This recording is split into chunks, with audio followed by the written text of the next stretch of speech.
রাজু তুই তাড়াতাড়ি খাটের নিচে লুকিয়ে পড়। এই তো মিরাজ এসে পড়েছে।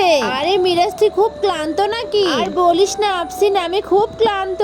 আচ্ছা তাহলে তুই একটু রেস্ট নে। আরে রাজু তুই বের হচ্ছিস কেন? তাড়াতাড়ি ঢুকে পড়। আরে তুই আবার বের হচ্ছিস? তাড়াতাড়ি ঢুকে পড়। আরে আফসিন শব্দটা কোথায় থেকে আসলো? আমার মোবাইল থেকে নাকি? দেখি তো। কই না তো। আচ্ছা তাহলে আমি চলে যাই, তুই একা একা শুয়ে থেকে রেস্ট নে। দরজাটা বন্ধ করে দিয়ে গেলাম। আচ্ছা ঠিক আছে দে, মোবাইলে একটু চার্জ দি। এবার শুয়ে থেকে মোবাইলে গেম খেলি। আমি একটু শয়তানি করে মিরাজের চার্জারটা খুলে ফেলি। আরে কি ব্যাপার, মোবাইলে চার্জ নিচ্ছে না কেন? আরে কি ব্যাপার, চার্জারটা খোলা কেন? চার্জারটা ভালো করে আটকে দি। আমি চার্জারটা আবার খুলে দি। আরে মোবাইলের চার্জারটা আবার কে খুলে দিল? আমার তো খুব ভয় করছে।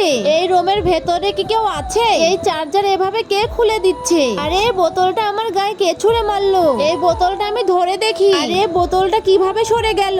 আরে এটা কি হলো, আমার পাকে ধরলো। বন্ধুরা তোমরা যদি তোমার মাকে ভালোবেসে থাকো আর এই ছবিটিকে সুন্দর মনে করে থাকো, তাহলে ভিডিওটিকে লাইক করে চ্যানেলটি সাবস্ক্রাইব করে দাও।